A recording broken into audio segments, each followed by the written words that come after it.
अस्सलाम वालेकुम वरहमतुल्लाहि वबरकातुहू।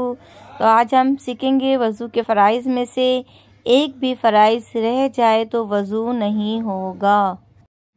तो हम सीख लेते हैं कि वज़ू के पहले कितने फ़राइज़ हैं। वज़ू के 4 फ़राइज़ हैं। नंबर 1, पेशानी के बालों से टोड़ी तक और एक कान से दूसरे कान तक मुंह धोना। नंबर 2, दोनों हाथों को कोहनियों समेत धोना। नंबर 3, चौथाई सर का मसा करना। नंबर 4, दोनों पाँव टखनों समेत धोना। वज़ू के इन 4 फ़र्ज़ों में से किसी एक के छूट जाने से वज़ू नहीं होता। तो मेरी बहनों, वज़ू के फ़राइज़ आप याद कर लीजिए और जब वज़ू करेंगी तो इन बातों का ख़ास तौर पे ख्याल रखिएगा। अगर आपका एक फ़र्ज़ भी छूट जाता है तो ना ही आपका वज़ू होगा और ना ही आपकी नमाज होगी।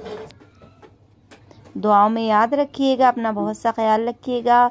मेरे चैनल को विज़िट ज़रूर कीजिएगा और बहुत सी सुन्नतें सीखने के लिए मखारिज के साथ मदनी कायदा और अम्मा पारा पढ़ने के लिए मेरे चैनल को ज़रूर विज़िट कीजिएगा। अगर आप नए हैं तो मेरे चैनल को ज़रूर सब्सक्राइब कीजिएगा और शेयर भी कीजिएगा और अपने लिए मेरी वीडियो को सदका जारिया बनाइएगा।